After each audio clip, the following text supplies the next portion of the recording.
to my channel. So, for today's video, ituturo ko sa inyo or magbibigay ako ng tips para sa pag-separate ng egg yolk at egg white. Okay, syempre kailangan malinis yung ating kamay kasi kakamayin natin siya. So, may eggs ako dito. Ganito guys, kailangan meron kang isang bowl, tsaka meron tayong isa pa dito. Ganito lang ako guys mag-separate ng egg yolk at egg white.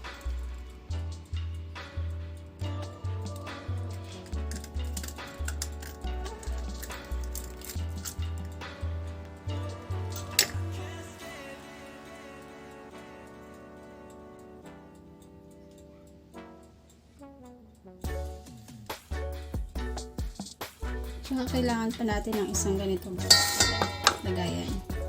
Ayan. Ito guys, diba? Lalagay naman natin siya dito sa kabila.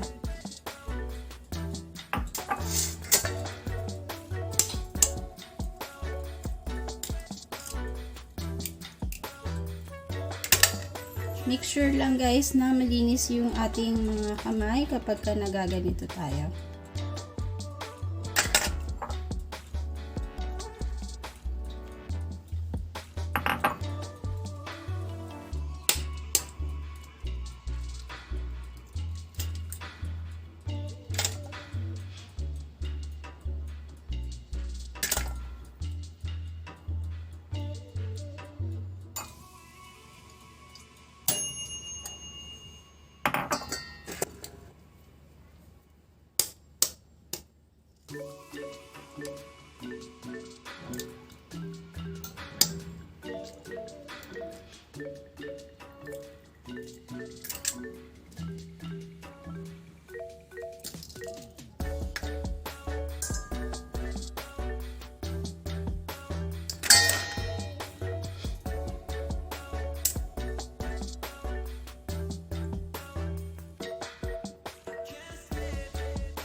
Ayan guys, diba? Wala siyang egg yolk na sumama.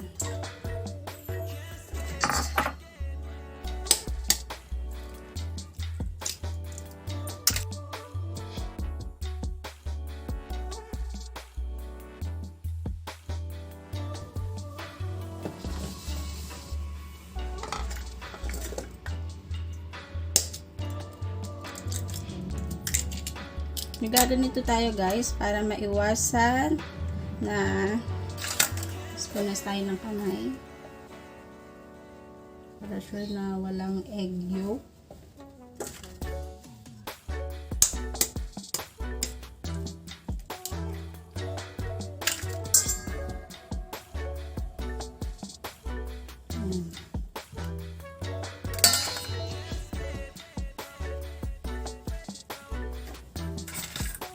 Na guys, tapos na tayo sa ating pag-separate ng egg yolk at egg white. So, ito na yung ating egg yolk, ito na yung ating egg white.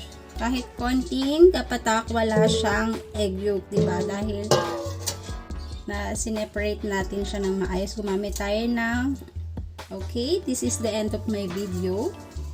Hope na may natutunan kayo sa aking video for today. And please don't forget to like, comment, share below, and subscribe. And please hit the bell button para lagi din po kayong updated sa aking mga gagawin pang mga videos. Bye guys! Thank you for watching!